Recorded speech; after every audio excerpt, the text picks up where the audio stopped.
সারা বিশ্বের মানবাধিকার সংগঠন, বিবেকবান রাষ্ট্রনায়ক মানুষের পক্ষ থেকে এই বিচার প্রক্রিয়ার নিন্দা জ্ঞাপন করা হয়েছে। স্পেশাল এনভয় পাঠিয়ে তাদেরকে স্বচ্ছ বিচারের জন্য অনেক পরামর্শ দেওয়া হয়েছে, কোনো কিছুই কানে ছিল, কারণ তারা জানত স্বচ্ছ বিচার হলে গুম করা যাবে, কারোই কথা তারা আমাদের নেতৃবৃন্দ চলে গেছে, সেই নেতৃবৃন্দকে হয়তো এই দুনিয়া আমরা পাবো না। আল্লাহ তাআলার দরবারে দোয়া করি আদালতে আখিরাতে একই সাথে যেন আমাদের হাসে।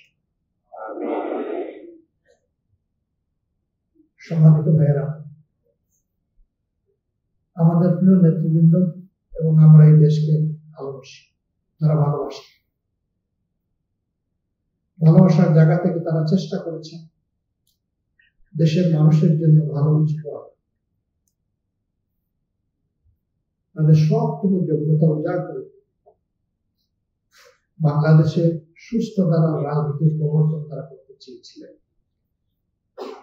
শুধু বিরোধী অবস্থানে রাজপথে নয়, সরকারের ক্ষুদ্র অংশ হওয়ার পরেও সেখানেও গিয়ে তারা চেষ্টা করেছেন সরকার ব্যবস্থাপনাকে ভালো করা যায়। 2 জন মন্ত্রী 3টা মন্ত্রণালয়, আপনারা এই সাক্ষী। আল্লাহ তাআলা এই বাংলাদেশকে বিশেষভাবে সাহায্য করেছিলেন। তারা সততা এবং স্মার্টনেস পুরা সময় জুড়ে তারা তাদের দায়িত্ব পালন করে এক বিরল প্রমাণ বাংলাদেশের জনগণের জন্য রেখেছে। সততা নজিরবিহীন উদাহরণ তারা রেখেছে। আমরা আশা করি তাদের এই অবদান জাতিকে অনুপ্রাণিত করবে যুগের পর যুগ, শতাব্দীর পর শতাব্দী। সম্মানিত ভাইয়েরা, আদালত পরিচালনা করতে গিয়ে কি হয়েছে আপনারা দেখছেন। আদালত প্রাঙ্গণ থেকে যে পরিবারের মানুষকে খুনের অভিযোগে নেতৃবৃন্দের ট্রায়াল চলছে, সেই পরিবারের কারো সাক্ষ্য নেওয়া, বরঞ্চ এক ভাই সাক্ষ্য দিতে এসেছিলেন, ইসাব আলীর ভাই শুকরঞ্জন বাবু, তাকে আদালত প্রাঙ্গণ থেকে অপহরণ, সরকারি বাহিনী অপহরণ, নির্যাতন করে ভারতের মাটিতে নিয়ে ফেলে এসেছে। জেল কেটে কষ্ট করে দীর্ঘদিন পর তিনি ফিরে এসেছেন। আল্লামা দিলওয়ার হোসেন সাঈদী, তিনি শুধু জামাতে ইসলামের সম্পদ ছিলেন, তিনি শুধু বাংলাদেশের মানুষের সম্পদ ছিলেন, তিনি ছিলেন বিশ্বের বিশ্বাসী মানুষের। তার সাথে কি আচরণ করা হয়েছে আপনারা দেখেছেন।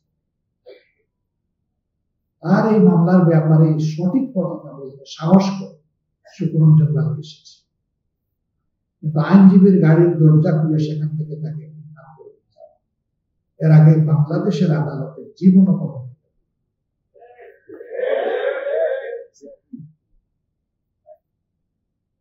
পাতানো ট্রায়ালের খবর মিডিয়া এসেছে, তারা দেখেছে। বিচারক বলছেন আপনি কাড়ায় যাবেন, আমি বসাই দেব, জনগণ বুঝবে আমাদের মাঝে কোনো বোঝাপড়া নাই। অ্যাপিলেট ডিভিশনে হেয়ারিং হয়েছে, প্রধান বিচারপতি সরকার পক্ষের কুশলীকে বলছেন যা কিছু বললেন তাতে তো মতিউর রহমান নিজামী সাহেবকে 1 মিনিটের জন্য 1 দিনের জন্য শাস্তি দেওয়ার সুযোগ নেই। আমরা আশা করেছিলাম সত্য কথাটা খোলা কোর্টে বলার পরে অন্তত তার কথার মর্যাদা তিনি রাখবেন, কিন্তু না, ওই যে আগে ছক্কাটা বিদেশ থেকে সাপ্লাই দেওয়া রায়ের ভিত্তি থেকে একই পরিণতির দিকে তাকেও ফেলে দেওয়া হবে। বহু কায়দা কানুনে তাদের মুখ থেকে জোর করে যা নয় তা স্বীকার করানোর চেষ্টা করা হয়েছে। এমনকি রায় বাস্তবায়নের আগেও ষড়যন্ত্র করা হয়েছে। তারা ছিলেন স্থির চিত্ত, তারা ছিলেন ইমানের বলে বলিয়া, তারা ছিলেন সত্যের উপর প্রতিষ্ঠিত।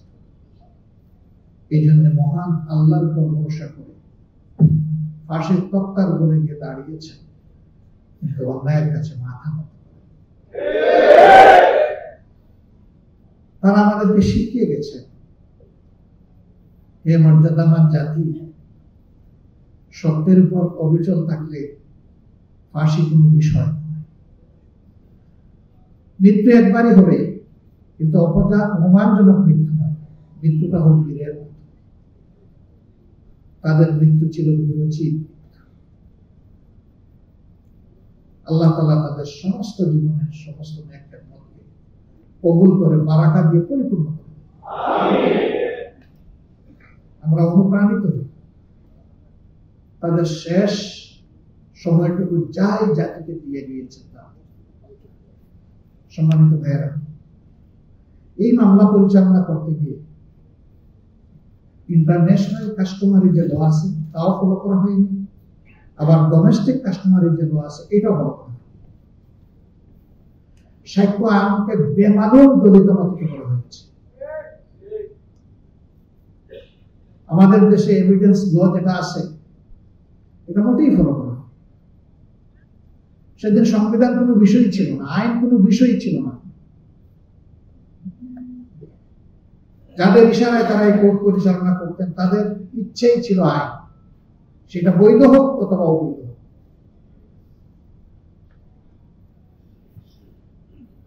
এই তাণ্ডব চালানো হয়েছে, যার কারণে এই ধরনের একটা মামলা বাংলাদেশের, এই মামলার একটা মামলা ব্রিটেনে পরিচালিত হয়েছে। ব্রিটেনের উচ্চ আদালত তাদের রায়ে বলেছে এই মামলাগুলো ছিল, বিচারের নামে এই প্রহসন ছিল just genocide of the justice. বিচারকে গণহত্যা করা হয়েছে। তারা কিলিং অফ দ্য জাস্টিস বলে নাই,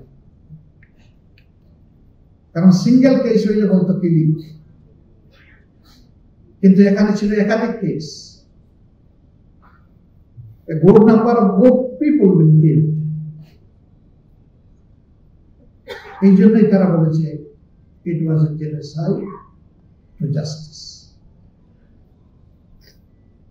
এটা বাংলাদেশের কোর্ট বলেন। আলহামদুলিল্লাহ, আজকে বাংলাদেশের কোর্ট তাই বলেছে তাদের রায়ের মাধ্যমে। আমরা আমাদের সমস্ত নেতৃবৃন্দ যাদেরকে খুন করা হয়েছে এই রায়ের মাধ্যমে তাদেরকে আরেকবার গভীর শ্রদ্ধার সাথে স্মরণ করছি। অধ্যাপক গোলাম আজম রাহিমাহুল্লাহ, শেখ আবুল কালাম মোহাম্মদ ইউসুফ রাহিমাহুল্লাহ, শহীদ আমিরে জামাত মৌলানা মতিউর রহমান নিজামী রাহিমাহুল্লাহ, শহীদ সেক্রেটারি জেনারেল আলী আহসান মোহাম্মদ মুজাহিদ রাহিমাহুল্লাহ, শহীদ কামারুজ্জামান রাহিমাহুল্লাহ, শহীদ আব্দুল কাদের মোল্লা রাহিমাহুল্লাহ, আল্লামা দিলদার হোসেন সাইদি রাহিমাহুল্লাহ, আব্দুল খালিক মন্ডল রাহিমাহুল্লাহ, মৌলানা আব্দুল সুবহান রাহিমাহুল্লাহ, বীর কাসিম আলী রাহিমাহুল্লাহ, তাদের সবাইকে আমরা গভীর শ্রদ্ধার সাথে স্মরণ করছি। আপনাদেরকে দুনিয়া থেকে সরানো